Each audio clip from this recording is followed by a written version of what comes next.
विद्युत क्षेत्र, इंग्लिश में इसे हम क्या कहेंगे? Electric field.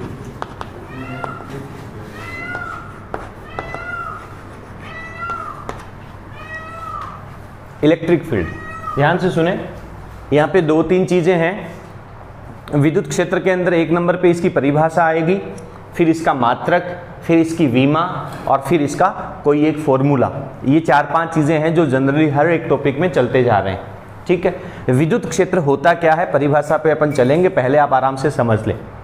जैसे मान लीजिए कि मेरे पास एक कोई बल्ब है, तो उस बल्ब से प्रकाश की किरणें निकलती हैं, तो उसी तरीके से कोई भी एक आवेश जब रखा होगा तो उस आवेश से भी रेखाएं निकलेंगी, किरणें निकलेंगी, जिन्हें अपन विद्युत बल रेखाएं कहते हैं। हमें सर पता कैसे चलेगा? बल्ब से निकलने वाली प्रकाश की किरणें हैं, इन्हें तो हम देख सकते हैं, लेकिन आवेश के चारों तरफ निकलने वाली बल रेखाओं को हम देख नहीं सकते। फिर हमें पता कैसे चलेगा? तो ये हम विद्युत बल रेखाओं के टॉपिक में पढ़ेंगे, लेकिन अभी आपको ये समझना है कि एक आवेश जब कोई रखा होगा तो उसके चारों तरफ एक प्रभाव क्षेत्र होगा। इस प्रभाव क्षेत्र में जब आप कोई दूसरा आवेश लेके आएंगे तो उन दोनों आवेशों के बीच में बल लगेगा। जैसे कक्षा 11 में आप लोगों ने गुरुत्वाकर्षण का टॉपिक पढ़ा था, तब हमने कहा था कि पृथ्वी के चारों तरफ पृथ्वी का एक प्रभाव क्षेत्र है। जिस प्रभाव क्षेत्र में किसी वस्तु को ला करके आप छोड़ देते हैं तो उसके ऊपर पृथ्वी आकर्षण बल लगाती है और अपनी तरफ खींच लेती है। सर तारों के ऊपर तो आकर्षण बल नहीं लगता, सर चंद्रमा के ऊपर तो आकर्षण बल नहीं लगता, नहीं तो उनको भी पृथ्वी के ऊपर आ जाना चाहिए। वो सब पृथ्वी के प्रभाव क्षेत्र से बाहर है। जब रात के समय में हमारे गांव में लाइट चली जाती है, क्या पास वाले गांव में अगर लाइट आ रही है तो क्या उस गांव में जल रहे बल्ब का प्रभाव हमारे गांव में होगा? नहीं होगा। क्यों?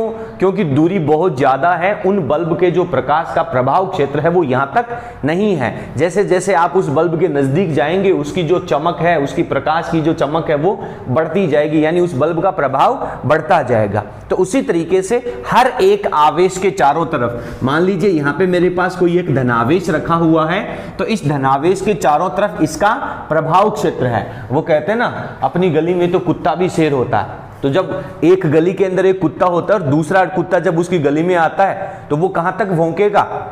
जब तक अपनी गली का प्रभाव होगा। जैसे ही उसकी गली खत्म होगी फिर वो आगे निकल जाता है, वो चुपचाप धूम दबा के वापस आ जाता है।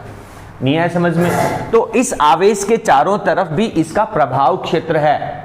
उस प्रभाव क्षेत्र में यदि आप कोई दूसरा आवेश लेके आओगे तो उसके ऊपर बल लगेगा। आकर्षण भी हो सकता है और प्रतिकर्षण, वो डिपेंड करता है इस आवेश के प्रकार के ऊपर। बात समझ में आ रही?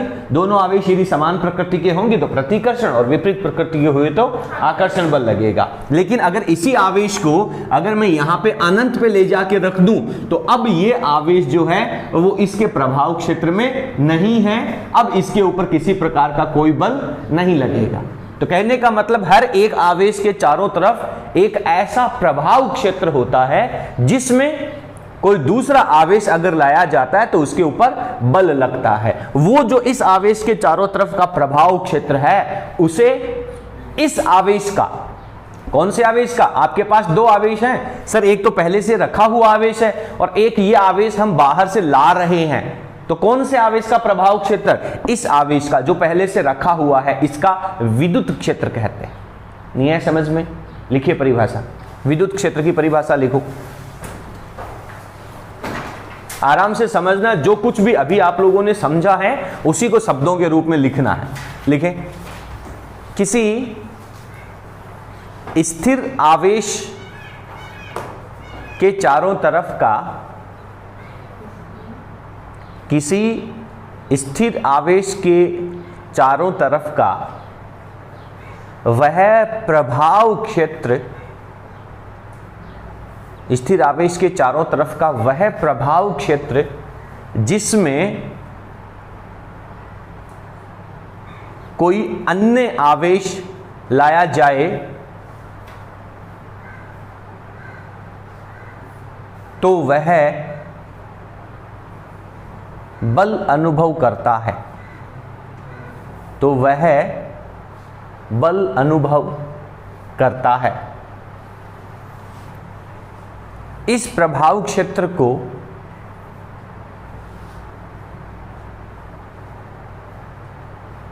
स्थिर आवेश का विद्युत क्षेत्र कहते हैं। इस प्रभाव क्षेत्र को स्थिर आवेश का विद्युत क्षेत्र कहते हैं। बहुत सिंपल साधारण सी बात है, किसी भी स्थिर आवेश के चारों तरफ का वह प्रभाव क्षेत्र जिसमें कोई दूसरा आवेश लाया जाता है तो लाया गया आवेश बल अनुभव करता है। अगर बल अनुभव करता है इसका मतलब आप इसके प्रभाव क्षेत्र में आ चुके हैं। जब तक इसके ऊपर कोई बल नहीं लग रहा है इसका मतलब आप इसके प्रभाव क्षेत्र में नहीं हैं।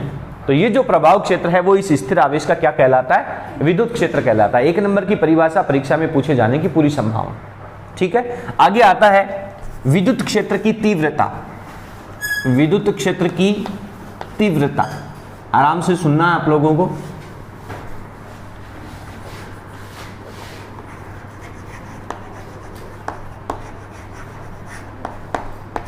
इलेक्ट्रिक फील्ड इंटेंसिटी बोलते हैं इसे, विद्युत क्षेत्र की तीव्रता।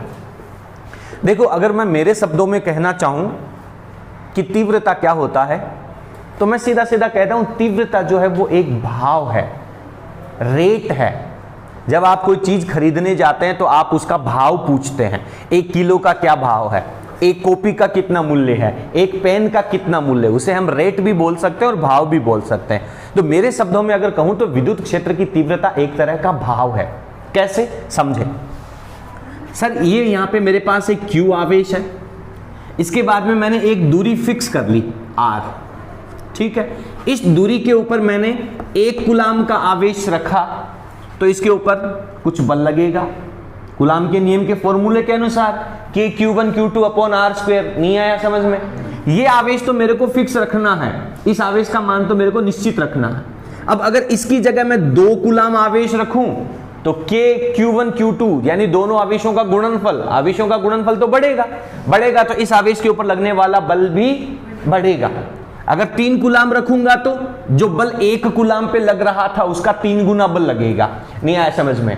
4 कूलाम आवेश अगर मैं यहां पे रख दूं, 4 कूलाम आवेश रख दूं तो अगर यहां पे 1 कूलाम आवेश के ऊपर जो बल लग रहा था उसका 4 गुना बल लगेगा। तो कहने का मतलब यहां पे 4 कूलाम, कितने भी कूलाम कह दो, तीव्रता का मतलब है कि भाई साहब 1 कूलाम आवेश पर कितना बल लगेगा। 1 कूलाम आवेश पर बल जो होगा उसे हम विद्युत क्षेत्र की तीव्रता कहते हैं। क्यों?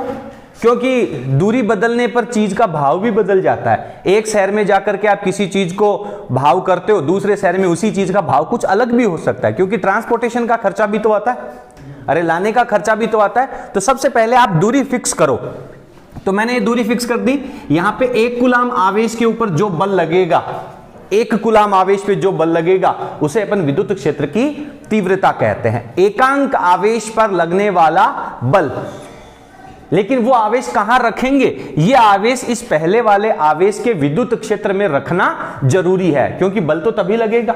विद्युत क्षेत्र की परिभाषा में हम पढ़ चुके हैं कि अगर ये इसके प्रभाव क्षेत्र से बाहर होगा तो कोई बल नहीं लगेगा। तो किसी स्थिर आवेश के चारों तरफ के विद्युत क्षेत्र में किसी बिंदु पर एकांक धनावेश पर लगने वाला बल विद्युत क्षेत्र की तीव्रता कहलाता है। अब सर, एकांक धनावेश पर बल कैसे निकालेंगे? मान लीजिए यहां पे ये वैल्यू है, ये तो कैपिटल Q है और ये स्मॉल q आवेश है।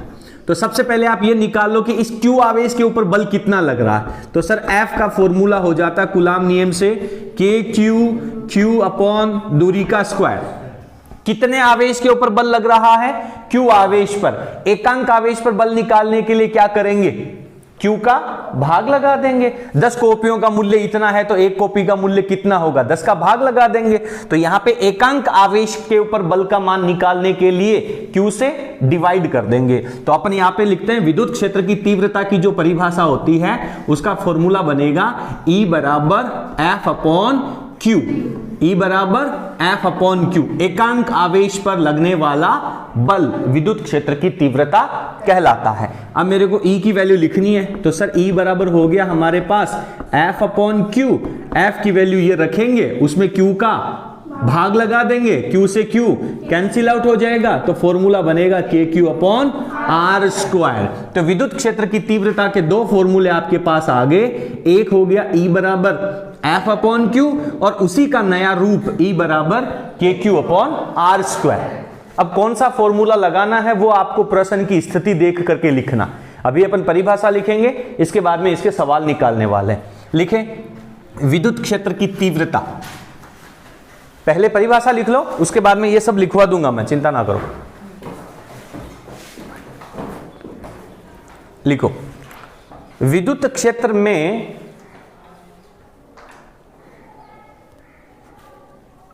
किसी बिंदु पर,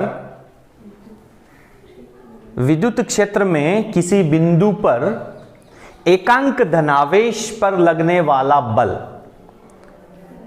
एकांक धनावेश, ध्यान दें यहां पे आवेश की जो प्रकृति है वो धनावेश होनी जरूरी है। एकांक धनावेश पर लगने वाला बल उस बिंदु पर विद्युत क्षेत्र की तीव्रता कहलाता है। एकांक धनावेश पर लगने वाला बल उस बिंदु पर विद्युत क्षेत्र की तीव्रता कहलाता है। उस बिंदु का मतलब सर बिंदु की लोकेशन का भी महत्व है। अगर जगह बदलेगी तो तीव्रता भी बदल जाएगी। कैसे, एक बार थोड़ा सा और समझ लेते हैं। सर ये क्यों आवेश था, आपने आर दूरी की बात करी, अब की बार आप दूरी थोड़ी सी ज्यादा बढ़ा लो, यहां ये आर डैश ले लो, यहां पर तीव्रता क्या होगी, तीव्रता का मान बढ़ेगा या घटेगा? सिंपल सी बात है भाई, तीव्रता का फॉर्मूला कहता है एकांक धनावेश पर लगने वाला बल, जितना भी बल लगेगा उसमें आवेश का भाग लगा देना है। आप कितने आवेश के ऊपर बल निकाल रहे हो, 5 कूलाम पे बल निकाल रहे हो तो 5 का भाग लगा दो। तो आप जानते हैं कि जैसे दूरी बढ़ेगी तो बल का मान क्या होगा, दूरी बढ़ेगी तो बल का मान कम होगा, तो F का मान कम हो जाएगा। दूरी बढ़ने के साथ साथ F का मान कम हो जाएगा और F कम होगा तो तीव्रता भी कम हो जाएगी। क्योंकि बेसिकली तीव्रता क्या है, तीव्रता बल ही है। तीव्रता क्या है, बल है, लेकिन इसके साथ कंडीशन जोड़ दी कि साहब एकांक आवेश पे लगने वाला बल होना चाहिए। आप 5 कूलाम आवेश पे जितना बल लग रहा है तो आप एकांक कूलाम पे बल लगाओ। एकांक कूलाम पे बल लगाने के लिए जितने आवेश पे बल कैलकुलेट किया है उस आवेश के मान से भाग लगा दो। तो E बराबर आपके पास F अपॉन Q, इसका फॉर्मूला आप ये भी तो बना सकते हैं, F बराबर QE, F बराबर QE, ये फॉर्मूला भी याद होना चाहिए। आपको मैं एक बात कहता हूं कि अगर कभी भी विद्युत क्षेत्र की बात करें और उसमें कोई आवेश रखें, स्थिर आवेश कर दें तो डेफिनेटली उसके ऊपर बल लगेगा। आपका दिमाग बोलना चाहिए कि विद्युत क्षेत्र में यदि हम कोई आवेश रख दें तो उस आवेश पर बल लगेगा। कितना लगेगा, F बराबर आवेश का मान और विद्युत क्षेत्र की तीव्रता, दो चीजें आपको जो दे रखी है। विद्युत क्षेत्र की तीव्रता की परिभाषा लिख दी, विद्युत क्षेत्र की तीव्रता कहते हैं। इसके बाद में आप ये वाला एक डायग्राम बना लें, इतना सा चित्र बना लें छोटा सा, और उसके नीचे मैं यहां पे लिख देता हूं, ये पूरा दोबारा लिख देता हूं मैं, आप वैसा का वैसा लिखते जाओ। ये चित्र बना लो और जो मैं यहां पे लिख रहा हूं वो लिखते जाओ। E बराबर F अपॉन Q, चूंकि F का मान जो होगा वो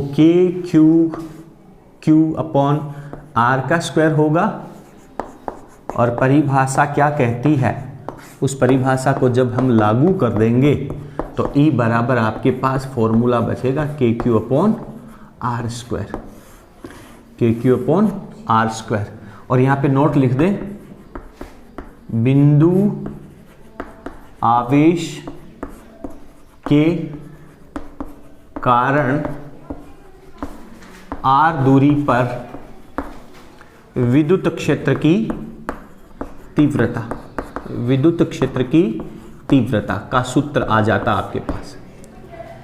एक बिंदु आवेश Q है, उस Q आवेश से R दूरी पर यदि आपको विद्युत क्षेत्र की तीव्रता निकालनी है अकेले बिंदु आवेश की वजह से, तो उसका फॉर्मूला E बराबर KQ अपॉन आर स्क्वायर हो जाएगा। बस इतना आप लिख लें।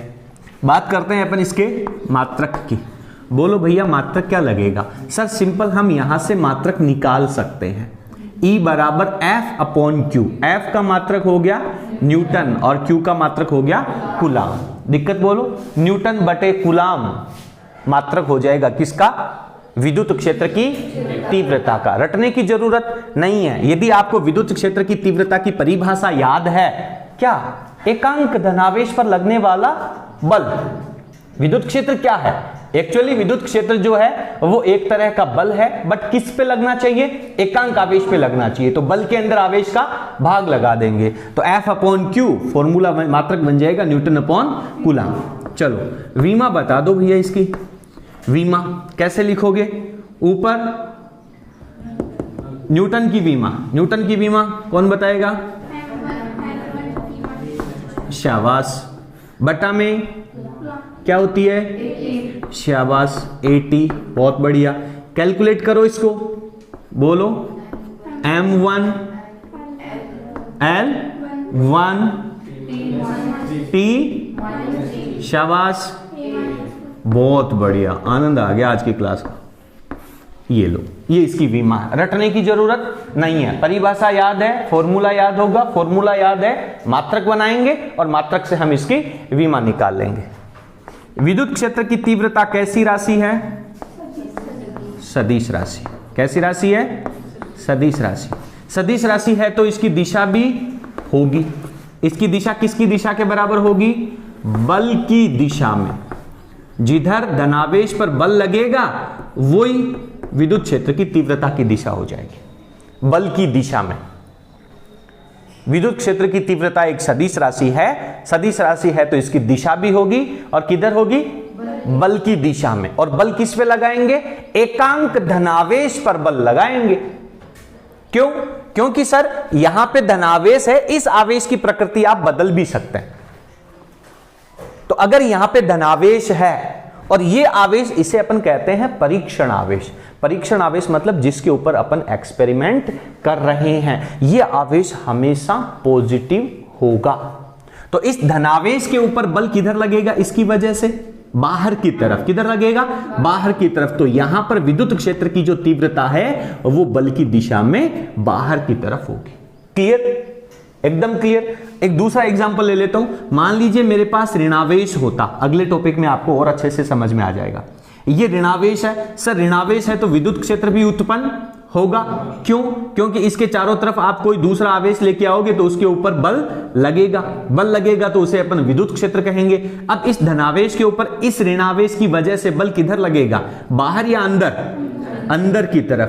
तो यहां पर विद्युत क्षेत्र की जो दिशा हो जाएगी वो किधर हो जाएगी? अंदर की तरफ। लेकिन बल निकालना किस पर है? हमेशा धनावेश पर निकालना है। जिस आवेश की वजह से आप तीव्रता चाहते हैं वो अपना बल लगाएगा। समान प्रकृति का है तो प्रतिकर्षण बल, तो तीव्रता की दिशा बाहर। विपरीत प्रकृति का हुआ बल आकर्षण, तो विद्युत क्षेत्र की तीव्रता की दिशा अंदर की तरफ हो जाएगी। सिंपल। दिक्कत बोलो? पक्का? तो आपके पास विद्युत क्षेत्र की परिभाषा महत्वपूर्ण, विद्युत क्षेत्र की तीव्रता की परिभाषा महत्वपूर्ण, और अब अपन इसके कुछ सवाल पढ़ेंगे। E बराबर F/Q, E बराबर KQ/R², इसका मात्रक N/कूलम, इसकी वीमा M1 L1 -3A-1। इसको याद नहीं करना। बहुत बढ़िया। एक छोटा सा सवाल अपन अपनी मर्जी से लिखते हैं ताकि आप ये जो फॉर्मूला है E बराबर F/Q, इसको आप समझ सको। किसी 5 माइक्रोकूलम आवेश पर 20 न्यूटन का बल लग रहा है। 5 माइक्रोकूलम का कोई आवेश है, उसके ऊपर 20 न्यूटन का बल लग रहा है। तो सिंपल सी बात है साहब, बल लग रहा है इसका मतलब आवेश विद्युत क्षेत्र के अंदर रखा हुआ है। अगर विद्युत क्षेत्र नहीं होगा तो उस पर कोई बल नहीं लगेगा। अगर आवेश पे बल लग रहा है 100%, वो किसमें है? विद्युत क्षेत्र में है। तो 5 माइक्रोकूलम का आवेश है, उसके ऊपर 20 न्यूटन का बल लग रहा है। विद्युत क्षेत्र की तीव्रता, विद्युत क्षेत्र की तीव्रता ज्ञात कीजिए। जल्दी बोलो फटाफट, 1 सेकंड में मेरे को आंसर चाहिए इसका। विद्युत क्षेत्र की तीव्रता ज्ञात कीजिए। सॉल्यूशन बोलो कितना आएगा? 4 × 10⁻⁻⁶। शाबाश। 4 × 10⁻⁻⁻। पक्का? मुझे नहीं पता, बोलो सर। यहां से देखते जाओ ना यार। Q बराबर 5 माइक्रोकूलम, 5 इंटू 10 की पावर -6 कूलाम। उसके बाद में दे रखा है F का मान कितना 20 न्यूटन। क्या चाहिए E चाहिए। E के आगे क्वेश्चन मार्क। क्रम से चलो यार, धैर्य रख करके चलो, दिक्कत नहीं है। आप फॉर्मूला निकाल दो। क्या फॉर्मूला लगेगा? E बराबर F अपॉन Q। F कितना है भैया 20, Q कितना है 5, 10 की पावर -6। ये कितनी बार कटेगा? 4 बार। क्या वैल्यू बची? 4 बटा 10 की पावर -6। ये 10 की पावर -6 कहां जाएगा? ऊपर। Newton upon coulomb. बहुत आसान सा प्रश्न। ये प्रश्न अगर तुमसे नहीं हुआ तो समझ लो कि तुमने कुछ पढ़ा नहीं है। सिंपल सी वैल्यू। धैर्य रखना है। ऐसा नहीं है कि इसको माइक्रो को हटाना भूल गए। तुमने माइक्रो नहीं हटाया, तूने माइक्रो हटाया तो बटा में 10 की पावर -6 थी, वो ऊपर जाएगी तो +6 हो जाएगी। सिंपल। लिखो। अगला टॉपिक है अपना अनेक आवेशों के कारण, या इसे बहुल आवेश भी कह सकते हैं, ठीक है, यानी बहुत सारे आवेश। अनेक आवेशों के कारण क्या निकालना है? विद्युत क्षेत्र की तीव्रता निकालनी। विद्युत क्षेत्र की तीव्रता निकालनी है। क्या होने वाला भैया? यहां पे एक बल्ब जल रहा है, यहां पर इसका प्रकाश आएगा, नहीं आया? इसका प्रकाश आएगा। यहां पर कोई दूसरा बल्ब जल रहा है, इसका प्रकाश आएगा। यहां पर तीसरा बल्ब जल रहा है, इसका भी प्रकाश आएगा। आपसे कह दिया जाए कि यहां पे टोटल प्रकाश कितना होगा, तो सर तीनों की वजह से अलग अलग प्रकाश निकाल लें और फिर उनका सदिश योग कर दें। तो सवाल कह रहा है कि 3 आवेश हैं, तीनों आवेशों के कारण इस बिंदु पर विद्युत क्षेत्र की तीव्रता चाहिए। तो क्या करेंगे? तीनों के कारण अलग अलग तीव्रता निकाल लें। कैसे निकालोगे? बिंदु आवेश के कारण विद्युत क्षेत्र की तीव्रता का फॉर्मूला अभी हमने पढ़ा है, KQ अपॉन R²। देखो कूलाम का नियम KQ1 Q2 अपॉन R², और विद्युत क्षेत्र की तीव्रता KQ अपॉन R², यानी एक ही आवेश होगा। तो इस आवेश की वजह से तीव्रता, इसकी वजह से और इसकी वजह से, और तीव्रता कैसी राशि? सदिश राशि। तो तीनों का क्या कर देंगे? सदिश योग कर देंगे। जैसा हमने पढ़ा था कि यदि बहुत सारे आवेश हैं तो किसी एक आवेश पर बल कितना लगेगा, बाकी सारे आवेशों की वजह से बल निकाल लेते थे और सबका सदिश योग कर देते थे। सिमिलरली यहां पे चलने वाला है। हटा दो इसको। चलो, तो इसका पूरा डेरिवेशन जो है वो आप लोगों को अपने नोट्स के अंदर मिल जाएगा। अभी आपको डेरिवेशन लिखने की जरूरत नहीं है, मैं एक्सप्लेन कर देता हूं, आप उसे एक बार अच्छे से समझ लें, क्योंकि थ्योरेटिकल रूप से परीक्षा में आने की संभावना बहुत कम होती है। फिर भी आप लोग उसको नोट्स में समझ लेंगे, अपनी कॉपी में लिख लेंगे। मैं आपको एक्सप्लेन कर देता हूं क्या करना है। एज इट इज वही टॉपिक रहेगा जो आपने अनेक आवेशों के कारण विद्युत बल वाला पढ़ा था। ये आपके पास, आपने सर एक द्विनिर्देश तंत्र लिया, एक्स एक्स और वाई एक्स, एक्स वाई। इसके अंदर हम बहुत सारे आवेश रखेंगे। पहला आवेश रखा यहां पे Q1 स्थिति सदिश R1 वेक्टर। एक दूसरा आवेश रखा हमने यहां पर Q2 स्थिति सदिश R2 वेक्टर। एक और आवेश ले लो यहां पर Q3 स्थिति सदिश इसका R3 वेक्टर। ये तीनों के तीनों धनावेश हैं। अब आपको विद्युत क्षेत्र की तीव्रता चाहिए, कहां? उस बिंदु को भी फिक्स करो। तो सर हम यहां से एक ये पॉइंट ले लेते हैं P, जिस पर हमें विद्युत क्षेत्र की तीव्रता ज्ञात करनी है, और इसका स्थिति सदिश R वेक्टर या R0 वेक्टर कह देंगे हम। ठीक है, तो आपको करना क्या है? पहले आवेश की वजह से यहां विद्युत क्षेत्र चाहिए, तो सर धनावेश है, विद्युत क्षेत्र किधर जाएगा? बाहर की तरफ जाएगा। इसको कह देंगे हम E01 वेक्टर। नहीं आया? इसका मान निकाल लेंगे। बोलो सर, E01 वेक्टर का मान निकालो यहां पर। तो फॉर्मूला कहता है Q कौन सा? जिसकी वजह से तीव्रता निकाल रहे हैं, Q1 बटा में इन दोनों के बीच की दूरी। इन दोनों के बीच की दूरी को क्या लिखोगे आप? R01 vector. नहीं आया? R01 vector. भाषा क्या कहती है? 1 से 0 की तरफ आप किधर से जा रहे हो, 1 से 0 की तरफ जा रहे हो। क्लियर है? तो बट्टा में मेरे को दूरी का स्क्वायर लगाना होता है, r01 का वेक्टर लगाऊंगा तो मोड लिखना पड़ेगा, अन्यथा मैं डायरेक्ट यहाँ पे स्क्वायर लगा देता हूं। अगर यहां आप वेक्टर लगा रहे हो तो यहां पर आपको r01 का कैप लिखना होगा, अन्यथा जरूरत नहीं है। इजी, एकदम आसान। इसी तरीके से दूसरे आवेश की वजह से तीव्रता निकाल लो। तो सर ये आवेश है, ये भी विद्युत क्षेत्र की तीव्रता किधर की तरफ आएगी, बाहर की तरफ। इसको क्या लिख देंगे, E02 वेक्टर। इसके बीच की दूरी R02 वेक्टर। तो E02 वेक्टर की वैल्यू कितनी आ जाएगी, E02 vector sir K Q2 R02 का स्क्वायर R02 कैप। ये समीकरण नंबर 1 था और ये समीकरण नंबर 2 है। इसी प्रकार से एक और निकाल लो, ज्यादा लिखने की जरूरत नहीं है, सिर्फ एक और लिख लो। तो क्या हो जाएगा, E03 वेक्टर, जल्दी बोल दो, KQ3 03 का स्क्वायर R03, समीकरण नंबर 3। डायग्राम के अंदर भी इसको दिखा दो, ये 03 है, दिशा बाहर की तरफ होगी, ये लगेगा E03 वेक्टर, इसके बीच की दूरी R03 वेक्टर। सिंपल। तो अब आपको क्या करना है, P बिंदु पर परिणामी विद्युत क्षेत्र की तीव्रता निकालनी है, तो सभी का सदिश योग। तो यहां पे हम लिखने वाले हैं अध्यारोपण सिद्धांत से। अध्यारोपण सिद्धांत क्या कहता है, अध्यारोपण सिद्धांत कहता है कि सभी का सदिश योग करना पड़ेगा।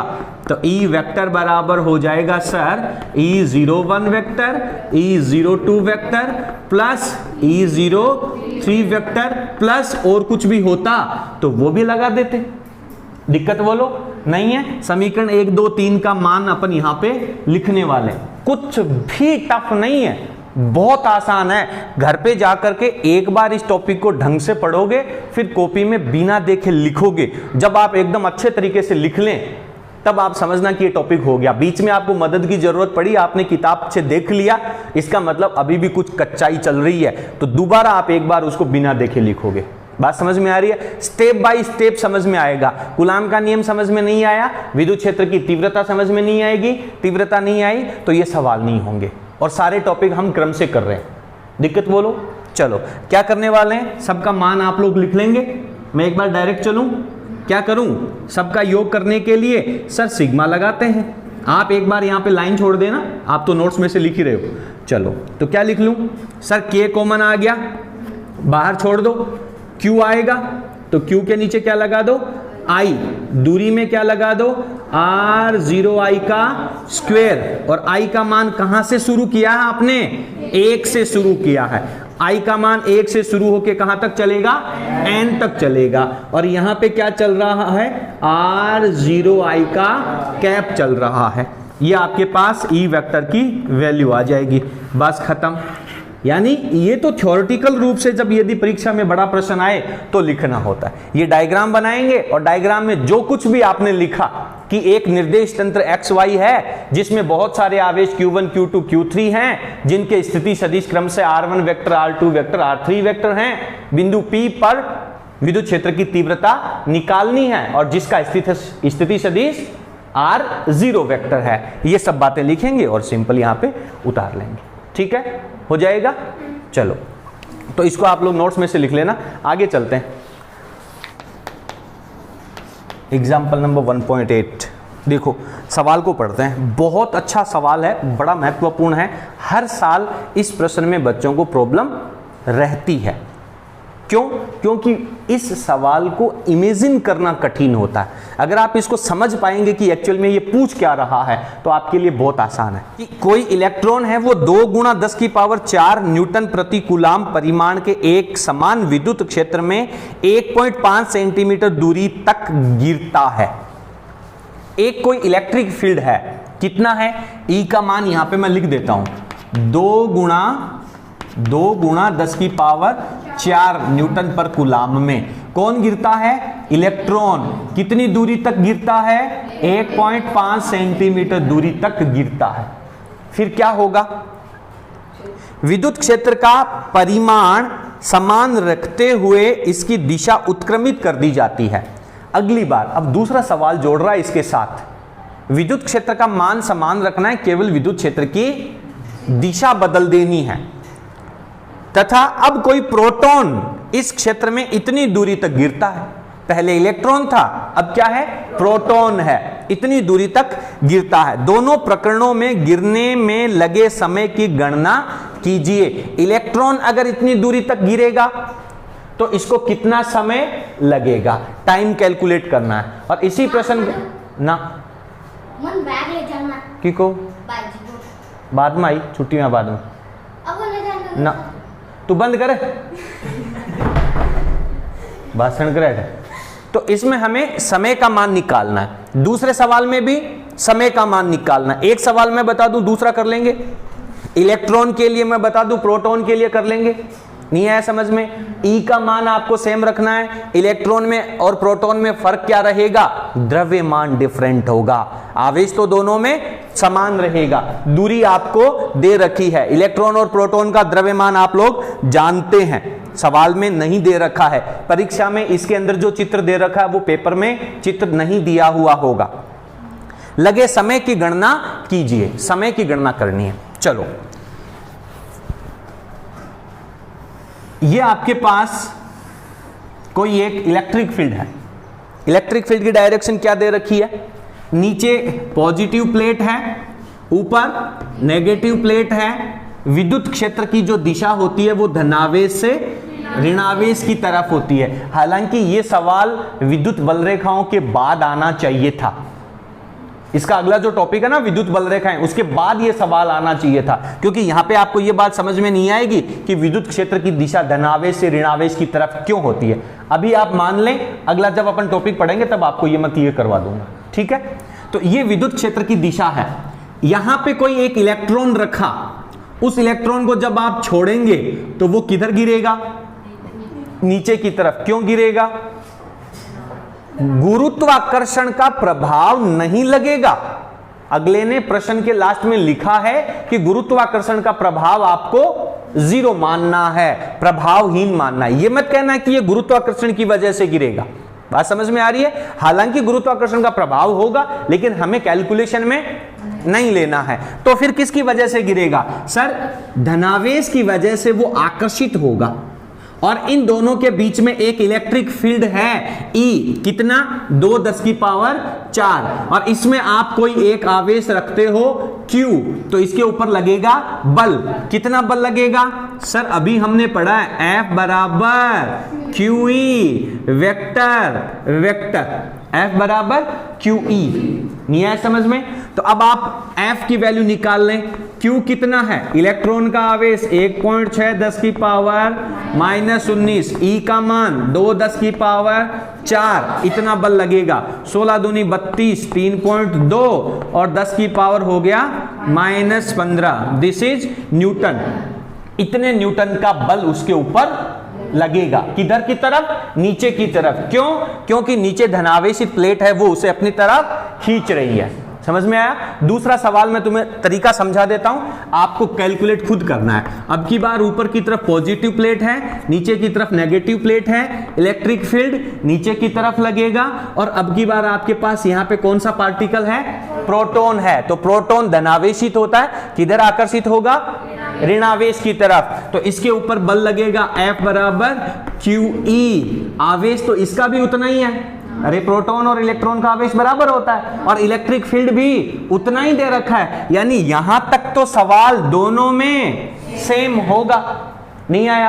अब आपसे सवाल पूछ रहा है इसमें त्वरण कितना होगा।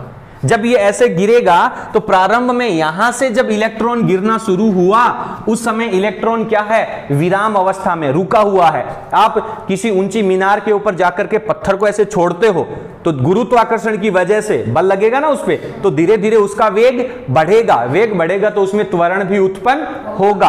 तो कितना त्वरण उत्पन्न होगा, A का मान हमें चाहिए। तो सिंपल सर हम जानते हैं F = ma, F = ma। बल कितना लग रहा है आपके पास, m मास ऑफ इलेक्ट्रॉन। आपको A चाहिए, A = F/m। m, f का मान 3.2 10 की पावर -15, m का मान 9.1 10 की पावर -31 kg। इसको सॉल्व कर लेना, आंसर आ जाएगा आपके पास मीटर पर सेकंड स्क्वायर। इसका भाग लगा देना, इसकी कैलकुलेशन आप लोगों को करनी है, आंसर आ जाएगा। प्रोटॉन वाले में क्या डिफरेंट आएगा सर? प्रोटॉन वाले में बल बराबर होगा, केवल द्रव्यमान अलग होगा।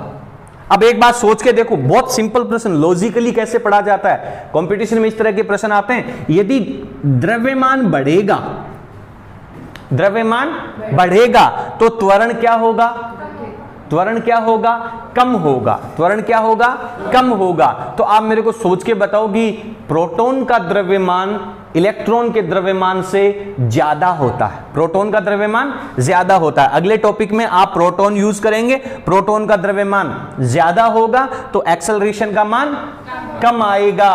आप यहां से क्रॉस चेक भी कर सकते हैं। अगला सवाल जब आप लिखेंगे, आपका दिमाग बोलना चाहिए कि यार प्रोटॉन का द्रव्यमान ज्यादा होता है तो उसमें त्वरण कम होना चाहिए। अगर त्वरण की वैल्यू कम आ रही है, इसका मतलब हम ठीक ठाक सही चल रहे हैं। सवाल हो जाएगा, तो इसको कैलकुलेट करना है। प्रोटॉन वाला सवाल आप लोगों को खुद सॉल्व करना है। इसके बाद में इस प्रश्न के अंदर कुछ बातें और भी दे रखी है। इस परिस्थिति की गुरुत्व के अधीन मुक्त पतन से तुलना कीजिए। इसके बाद आपको इसी प्रश्न को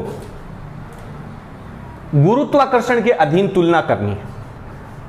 गुरुत्वाकर्षण के अधीन तुलना का मतलब क्या है? यह तो होगी विद्युत क्षेत्र के प्रभाव से गति।